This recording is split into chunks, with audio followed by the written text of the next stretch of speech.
What's your favorite parts about podcasting? Spending time with you and talking. It does kind of satisfy one of my needs because, it's like, are we filming right now? Yeah, we are.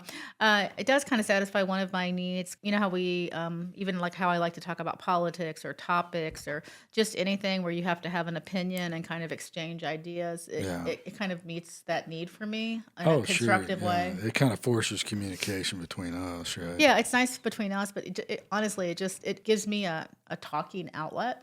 I mean, Sure. so there's a lot of things I enjoy about it, but I think that it's been good for our relationship just because what we're listening to and talking about. I mean, how does that ever hurt a relationship? That we're learning about Right. attachment styles and Right. conflict resolution and relationship topics. that we yeah. spend time researching relationship topics and talking about them with each other. So, I mean, by far my favorite thing is that we spend time together, but it does meet a lot of my Yeah. social communication needs too, and it's good for our relationship. One of my favorite moments recently in podcasting was we were doing that show where we were breaching on the subject of honesty, and it turned into you telling a pretty personal, heartfelt story about your historic struggle with telling white lies. And I didn't really expect that to happen when we were recording, but sometimes that happens, and it really, something comes out that's pretty cool. Yeah, I can be pretty vulnerable, honey.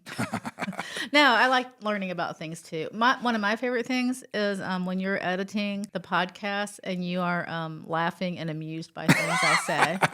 So And that happens a lot, right? And so that makes me feel like it makes me feel like, oh, he thinks I'm cute and funny. I enjoy, even if I'm sitting on the couch doing something else, being able to say like, what are you laughing about? And it's something that I said on a podcast or some mannerism. I think a lot of the new YouTubers out there, they see the editing as being a huge chore. It's not the fun part of it. But I actually really enjoy it because of that reason. Listening back, it sounds different than when you're actually recording, and I can catch the little nuances and things that make it funny to me. So I think it's fun. It's a fun thing to do, and so I think that's my favorite thing. Is that it's a nice way for us to spend time together. I see that we really enjoy talking to each other and bantering back and forth about ideas and thoughts, and it's fun. I like it. Yeah, Yeah. it's a lot of fun.